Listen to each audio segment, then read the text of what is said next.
Hi everybody, this is Sunny from Sunny Side Up Journals, and today I'm going to work in my junk journal, which is also sort of my memory keeping journal. I put a lot of photos in there. I also do a lot of art and collaging and just basically just a way for me to document my life. Sometimes it's like to-do lists, sometimes it's more kind of musing or things that I'm worried about. So it's sort of a catch-all. I know that people have different journals for different purposes. For me, it's helpful to just sort of keep most of that all in one place. So if you haven't watched my stuff before, watched my videos before, welcome, first of all. And second of all, what I like to do is create journals, build journals. I also buy journals, but create journals myself that are washi tape everywhere. That are created from what would otherwise go into landfills or the recycling. And we also know that a lot of recycling actually ends up costing a lot of energy as well. So I really try to take things that, especially things that mean a lot to me. A lot of these pages are made from gift bags, and this is like an envelope from a card that I got for Christmas. This is a shopping bag from a trip that I took to, the paper source on my birthday, and things that I just want to remember. So I use those to build my journals. Not always. I definitely have store-bought journals, but I really try to create journals that are sort of grungy and junky and are filled with ephemera that speak to me, that would remind me years from now, like, oh yeah, that's from, like my mom sent me something, or I have a family member or my daughter made this for me. She made me a little card and put it in this envelope, and she put the sticker, she chose that sticker to put it on there, and things like that. So anyway, what I'm going to be doing today is sort of the pre-decorating aspect.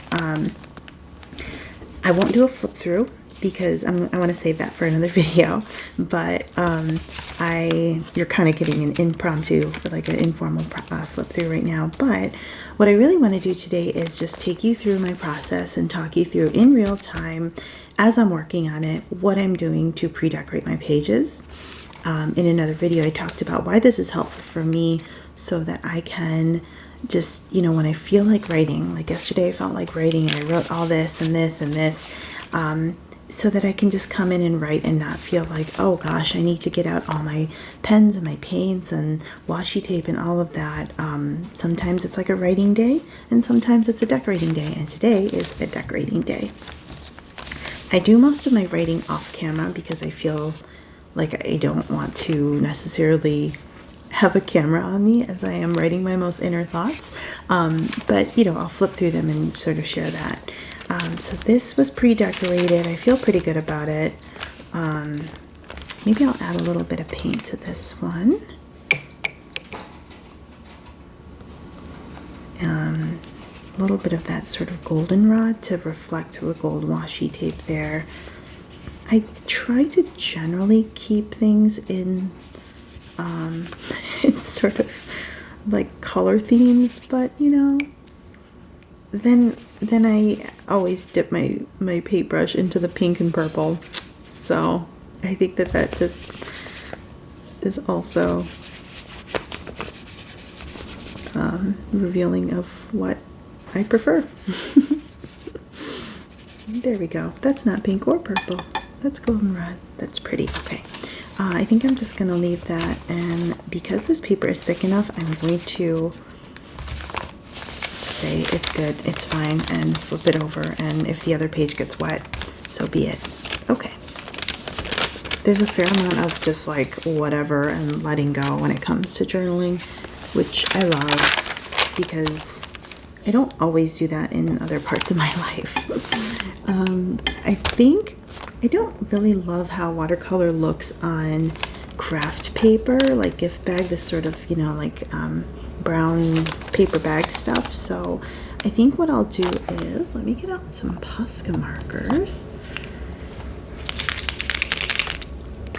And how's my gold doing?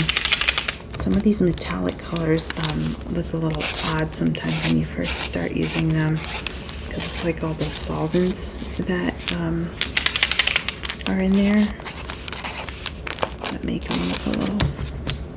Oh, there we go. There's that metallic. Woo-wee! Okay. So I'm just going to do some little oblong shapes.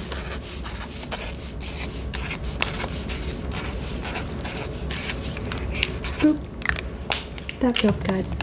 I think I'm happy with it. Most of it turned out just looking brown. And it bled through to the other side. And that's okay. I'm just going to be like, that was meant to happen. Okay. Oh, the other thing I wanted to do, I wanted to share is the use of ephemera. Like, I think that there's this myth that ephemera should look like this, like 1950s, you know, decades old vintage stuff. But that's sort of misleading, because ephemera is anything that is like used for a short amount of time and then is no longer in use. That's literally the definition of ephemera. And there are a lot of journalers who have helped me see that things like this Soda Stream bubbly drops can also be ephemera. I love finding things like this in my journals, because it's like, oh yeah, I remember when we got that blackberry flavoring for our Soda Stream. We're big like sparkling water drinkers, and I don't know, maybe in like 20 years I won't be, or in 20 years we'll find out that all that sparkling water that I drank in the 2020s was a really bad idea. Who knows, right? It's like how people used to think that smoking wasn't a big deal, and then they turned out it was a very big deal. I don't know. It's probably not that bad. It's like carbonated water. But I like to keep things like this in my journals, because this is true to my actual life. Those vintage papers and things that are very pretty, you know, the ones that look like this, like old ticket stubs and stuff, they're very pretty, but I think that they don't feel personal to me, because I was not alive in the 1950s, so they have no actual personal connection to me. Whereas this bubbly package from 2022 absolutely means something to me, because I drank this the other night. And what a perfect spot to put it. I'm going to glue it right in there.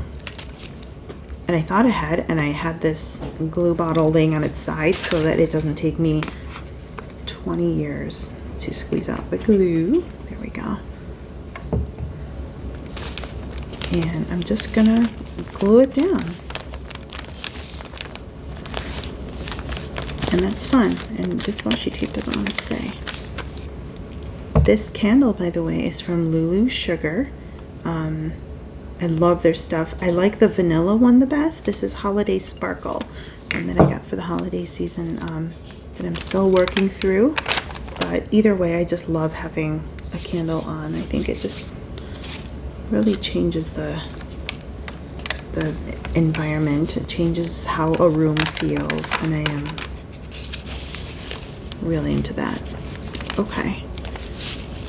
These are some pieces of handwritten fodder that I absolutely love. I'm currently enrolled in fodder school, headed by the amazing Wendy Sylvanik and Tiffany Sharp. And this month's teacher is Autumn Moon, and she taught us, if you're watching, hi Autumn, she taught us how to do handwriting fodder. And so I made a bunch, and I made a separate junk journal, which I can show you all at some point, but there's a bunch that I ended up like shredding and putting into my fodder basket so that I have it available for pre-decorating and for my regular journal. And this is from that as well. You can't tell what it says, and I can't tell what it says either, and that's fine. That's the beauty of it. It's like, it's transient. I got some words and thoughts down. Okay, this needs something. I feel like it needs to be complementary to this purple. So maybe we'll just get right back into that goldenrod, into that yellow. What do you think, y'all?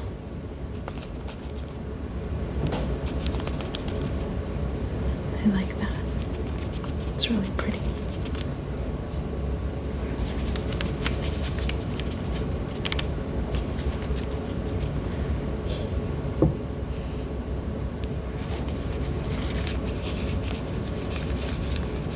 If anyone has any questions about this process or any of the materials that I'm using, please leave me your question in the comments and I am happy to answer them.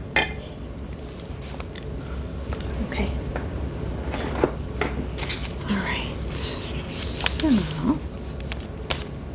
what do you think? I kind of like this, just bisecting this whole page, and then I'm sort of forced to write in these long patches. Oh, that's kind of fun. I like that.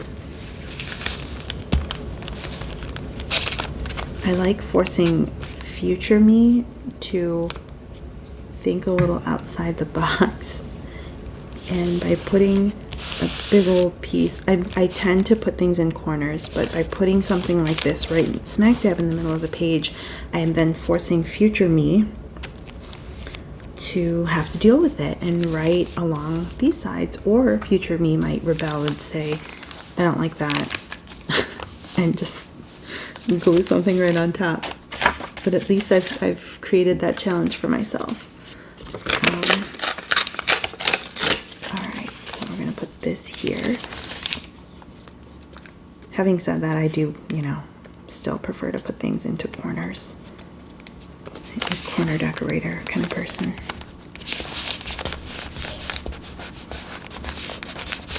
There we go, I like that. And it looks like I stamped that fodder with this heart stamp, and just to mirror that a little bit, I'm gonna get out my heart stamp if I can find it. Here we go. I highly recommend these stamps. I like this one kind of. I have another one that I use in the corners that I love a lot. I'm going to get that out so I can show you this one. That is so usable because it doesn't have specific designs. It's not like, like a snowflake, or it's not like a tree. It's just some shapes, just dots, and in this case hearts, but I love hearts, so it's really very infinitely usable because of its design. And what I like about it is that they're small. These hearts are very small, so I think I'm just going to just do like a little corner, come on,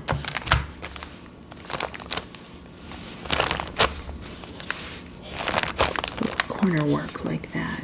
Yeah, there we go.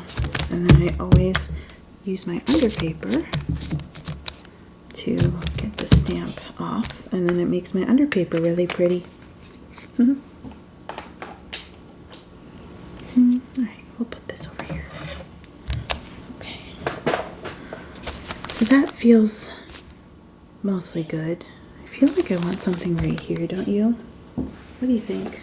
Should we put like a big old heart in that corner? This is my fodder keeper that I made as part of fodder school, and it's, love this. What color heart do you think we should put on here? Does that look good? I like that. It's either that one or, let's see, get a few of these other hearts. That one or that one. I like the original. I like the... I'm really into goldenrod today. What's my deal? Okay. No, I actually love yellow. It's one of those colors that I think is underappreciated, underused, and underloved, but give pages and you know, knit work and yarn a lot of brightness and pizzazz, and just some of that vibrance that I think is needed in the world. Okay, this page has been pre-painted by me, but I want to add some stuff to it. So I'm going to go into my fodder basket here. What do you think? Not really feeling that. Not feeling that. Let me see. You want to look with me? Okay. This is pretty big for the fodder basket. I'm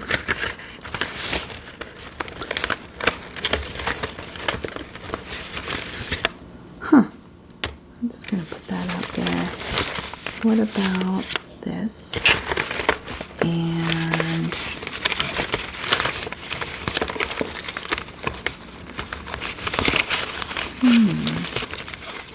chocolate pie.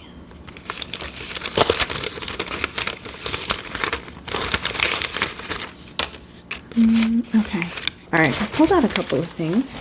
Maybe you can help me decide what works here. So we got mostly purple, some pink, and it's, I don't know if you can tell, but it's sort of metallic. And that metallic pink is over here as well.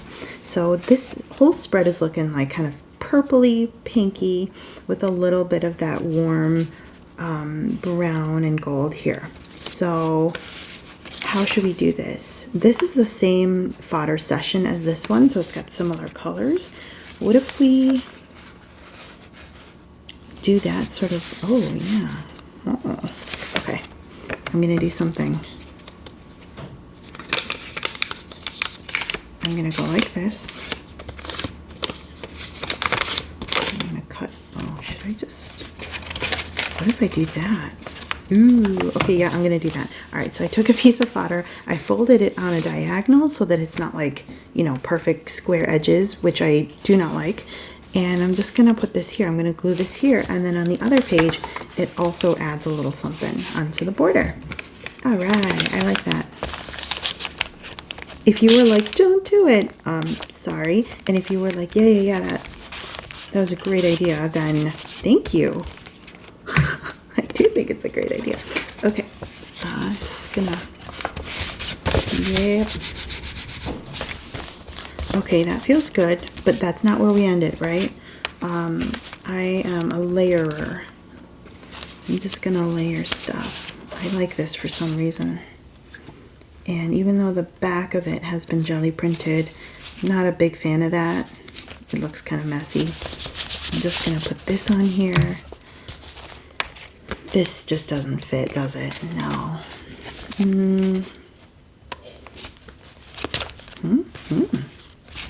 This is actually the same session as this. You can sort of tell it's like kind of similar.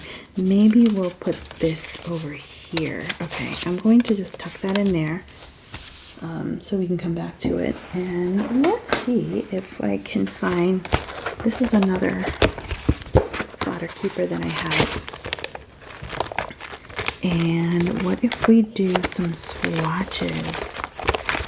So I have paint swatches here, categorized by color family. This is the warms.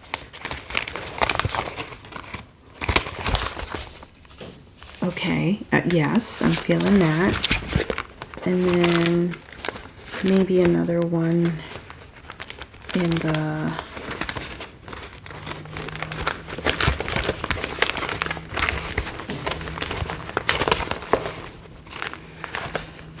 browns and greens fit with that. Oh, I don't know. No, that feels better, doesn't it? Okay, we're gonna go with that swatch. If you're ever like, I feel like painting, but I don't know what to paint, and it's, you know, you also want to like pay attention to a show that you're binging, or you're listening to an audiobook and you really can't like focus on the painting itself. Painting swatches is such a great meditative, brainless activity. I love doing it. I think it's really, it makes great fodder. Like this. I think maybe that is that same paint. I don't know. It looks very similar. But it also, you know, it ends up making you get out your paintbrushes and your paints and everything. So I think that's really nice. Okay. I'm going to take a little purple. We're going to just do some soft hearts, kind of to reflect this heart and these heart stamps and these heart stamps. I'm a big heart person. My 7-year-old and I have very similar tastes. She bought this Barbie with her, or she got a Barbie for Christmas that has rainbow hair, and I was like, oh my gosh, I love it. It's so pretty. But I am not 7, but that's okay. You know what? I can like things like that too. All right, I'm just gonna put in a few little darker hearts, and these are even tinier. And the thing about a busy background like this, that you might not be into this, I totally get it. But the thing that I have found is really fun and freeing about journaling on a busy background like this is that you can almost like shape your words. So now that I've created this little, I don't know, canopy, I can sort of shape my words like this, or I can decide to write straight across it, which then hides some of the words, which is sometimes needed. So I really like that opportunity. Okay, I'm going to say I'm okay with this page as is. Maybe I can add a little something here. What do you think about something right there, just like at the spine, at the butt crack? I think that's cool. Maybe I can find a printable.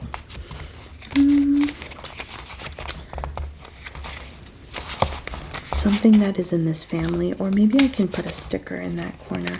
Oh, I know. How about these birds? How about this purple bird?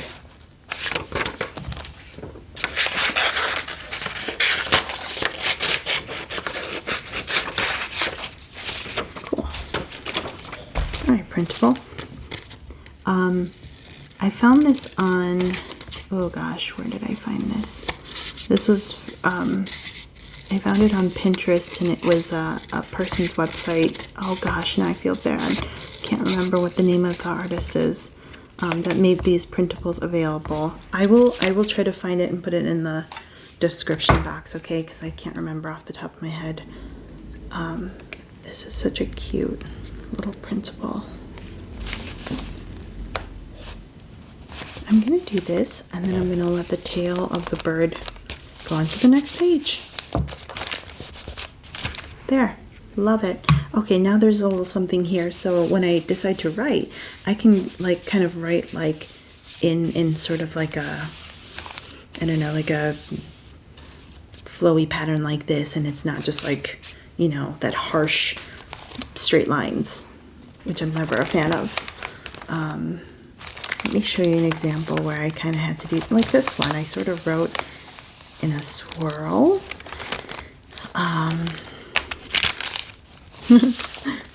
Wrote in big blocks. Okay, fine. Oh, this one I wrote kind of like here, here, here. Sort of squeezed them in when I could. Same here. Here I wrote across that. Yeah, sort of like you're sort of forced to angle it here because there's something there. I just love that. I think it creates a lot of visual interest. Yeah, okay. So, we've done this. I feel good about it. I feel like I'm ready to move on. I can always come back. There's no rule saying that I have to, you know, finish it all in one go. I really like this. So I'm going to put that down here. It's a little sad when something is double-sided and you end up covering, you glue it down, you end up covering it, but those are the kinds of small things that you learn to let go of when you're journaling. This is similar to this, right? It's all sort of part of the same session. And what I'm going to do is I'm going to mirror this over here. I like this spread because it gives me a chance to show you what it looks like when I have the full spread like this. Most of these journal pages, I have to do them one side or the next. I think that's the one downside about junk journaling, is that you don't often get the full spread because each page looks a little bit different. That can be a plus or a minus, right? Okay, I'm going to do the same thing that I did before, where I sort of folded the piece of paper, not exactly on the line, but sort of a little lopsided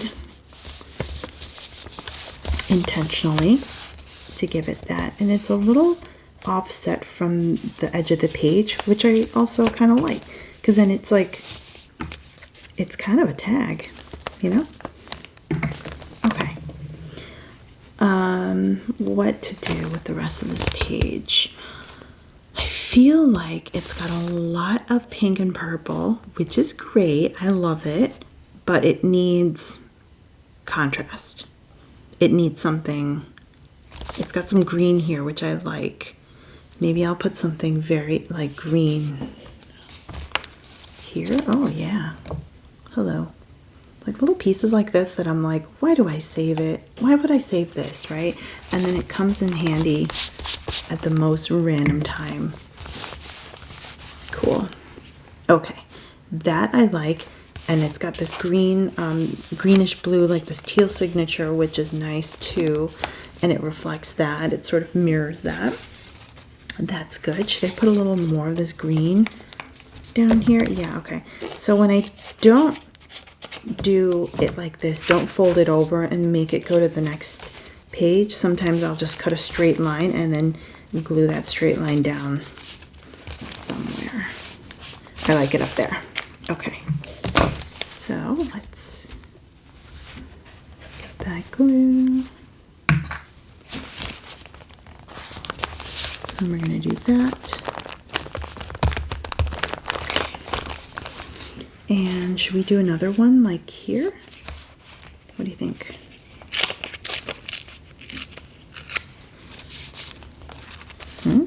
Or, Sure. No, I don't like it. I changed my mind.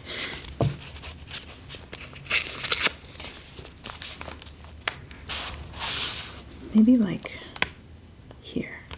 Yeah, we'll do it there.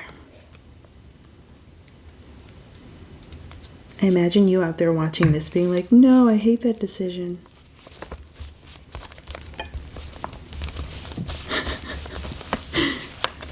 Hope you don't hate it, but you know, if you hate it, that's cool with me. I love it, and it's my journal.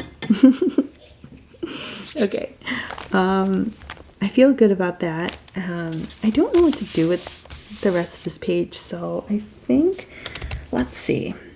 Part of me wants to be like, I'm just gonna move on and go to what's easy, but you know, I feel kind of up to a challenge.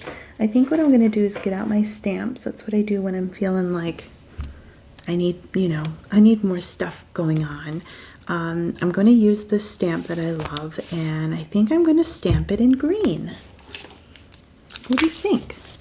This is my little baggie of baby stamps. And these Versa Magic stamp pads are chalk ink.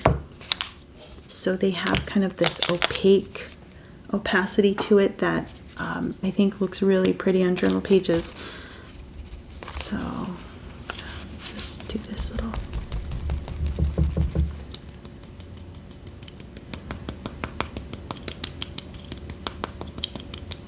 There. Oh yeah. Yes, I love it. Do you love it? I love it.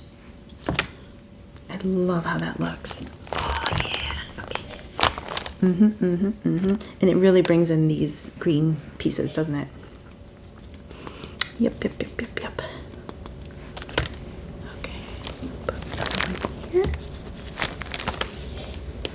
I'm just gonna sort of use up the rest of the paint or stamp ink that's on there. Okay, and now I'm going to just put ink on the middle part. You don't have to ink the entire stamp pad. That's one of those things that's like obvious, but then you're like, oh yeah, why don't I ever do that? I always ink the whole thing. You don't have to. I just sort of, I'm gonna ink just this little corner and put a few dots here, and then it doesn't have to go, you know, it doesn't have to take this whole entire shape. You can just sort of ink across the whole page. Oh, I love it. Pink, purple, and green. How nice is that? It looks very floral. Yay, okay. I'm very happy with that. I'm glad I made that choice. Okay, now I'll put this little guy away. I think I'll take, I feel bold. I'm gonna add a little more of this green. Yep. And I think I'm just gonna sort of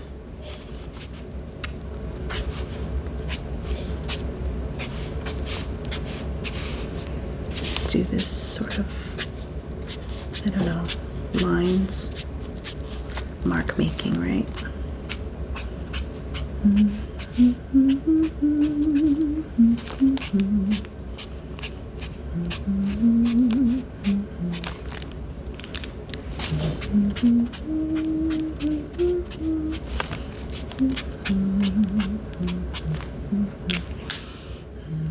Okay, that's good. I hope you don't mind. I'm a sing as I work person. Okay. All right. I feel really happy about this, so I'm gonna, there's like a moment where I'm like, yes, exactly. And then I move on.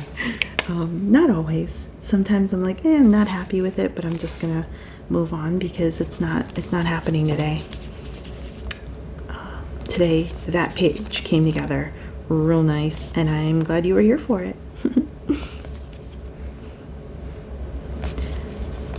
So this brush that I'm using is called the Silver Black Velvet. Big fan of this brand. It's a little pricier, but it's not as expensive as like the, you know, the horse's hair stuff. It's still synthetic, but it's got a very nice, it keeps a very nice point. It and has really good rebound when it comes to the brush shape, which is really important to me. I don't like ones that just go all floppy and, you know, don't maintain that nice point after a few uses or after a while. And I do run this brush across not just watercolor paper, but across like cardboard and across whatever this is. This is sulfite paper, and across cardstock and things that, you know, like a watercolor purist maybe wouldn't. So I like to have a brush that can go along for the ride, join me in my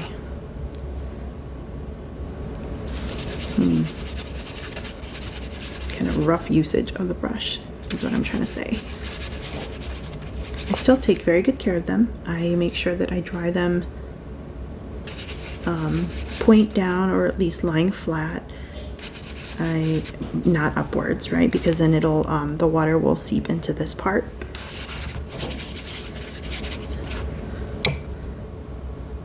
I started out as a watercolorist, but I prefer to do this. This is much more freeing to me than drawing florals, although I really still like drawing florals. Okay, I'm just going to take this goldenrod, which is still wet from earlier, and speckle across. I like what's happening here with just like rainbow colors. We got like off rainbow color, you know, like there's not red, but there's this bright pink, and then there's this orangey gold and yellow. We got green, we got the blue, we got the purple. I kind of like that. Yes, this will be a rainbow-esque page. And in light of that, I'm just gonna sort of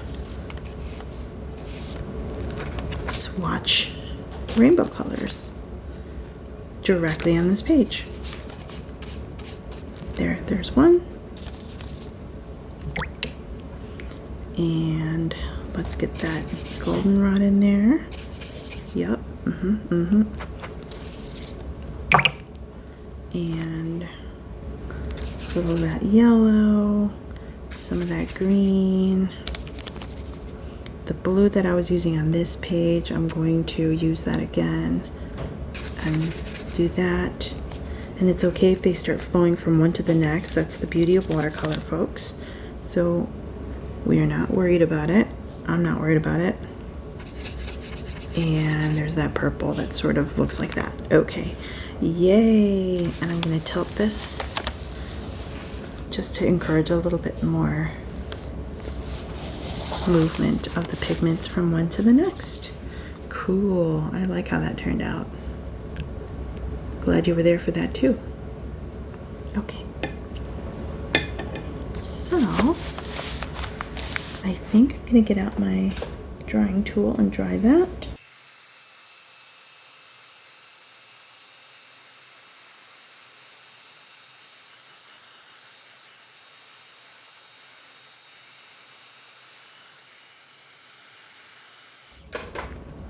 Okay, this is turning out to be a longer video, by the way. Will you let me know in the comments whether you prefer longer videos as opposed to shorter ones that are, I don't know, in the 10-15 minute range? I like filming these long ones, but then I feel like I'm gonna lose you all. You're either gonna fall asleep or move on, and I don't want to bore anybody, so I don't do the longer videos. But I don't know, maybe I have been wrongly assuming what you like. Okay, should I do this somewhere? Yeah, maybe just a little piece somewhere, not a entire row of it, but just to put a little bit of a emphasis on the rainbowness of this page. I'm just gonna put that at the top there. There's always fiber stuck to me. I'm also a fiber artist, so there's like, and this is a sweater that I knit. Isn't that pretty? So I knit and I spin yarn and I sell that yarn. And as a result, I always have wool stuck to my clothes, to my hair, my skin. It is all over me all the time, and I wouldn't have it any other way. And I know some of you that are watching are from my fiber arts world. Hey y'all! So glad you're here too. And oh, I wanted to also say that there seems to be a weird twisted, like, you can't do multiple things. Stick to one thing. You know, you can't be a fiber artist and also be a journaler. Like, these sort of arbitrary rules that we place on ourselves, I think is silly. I think art is beautiful in its diversity, and the things that I learned from journaling and the sort of mixed media, I carry back over into my fiber arts, and it inspires me. And then when that, sometimes that'll inspire this, and so it's all sort of part of my diverse way of practicing art. So no one has come out and said this, like, why are you doing multiple things? But sometimes I feel this external societal pressure that I have to, like, stick to one thing, and I'm going to try to bend that narrative a little bit, because why are you trying to cramp my style? Why am I trying to cramp my own style, you know? Not into that. We're not going to stand for that. Okay. Beautiful. I wanted to just put that blue on here again so that when I do flip the page, I still have the rainbow shades. This, by the way, is an envelope that contained a birthday card from my parents. I covered my address, but then I cut it in half, made a little pocket out of it, glued it down, and then I have some, this is a piece of fodder that I got from a fodder pack from Tiffany Sharp, one of the teachers of fodder school, and then this is a postcard from Loveland's Life, who is one of my biggest journal inspirations. So anyway, I just took those in there so that I can journal on them or with them. Okay. And then I'm going to show you one more thing, and then I think I will conclude for the day. So this is an envelope that I got from another fiber artist that also makes sewn spinners baggies. So I purchased a bag, and this was the envelope that she included. Her shop is Spectral Fox. And then this is from Camellia Fiber Company, who is a yarn and fiber shop that I support. And Sylvia Rowe runs this company. So I like having these pieces of ephemera that mean something to me, as opposed to getting a pack of ephemera that was constructed or that was curated by someone else. I like those, but for me, these have a little bit more heart and meaning to them because I collected them, and these are my name was written by the hand of someone whose work I really admire. You know, I love that. So, and this was in a pack of yarn that I bought from this company. So I really like having that. This was written by my mom. She addressed this and sent it to me in the mail. So it means something to me far more than like a perfectly curated little envelope that I might be able to buy at the stationery store, right? So anyway, all the more reason to create treasure from trash. Thank you so much for joining me, everybody, for this very chill journaling session. I hope this was helpful for you. I hope that you were inspired to do some more of your own journaling, let go of some of the societal expectations of what, you know, journaling should look like, or what you should be doing, or what painting looks like. Let go of that and just play and enjoy. Thank you so much for listening. I hope you have a wonderful rest of your day. Take care.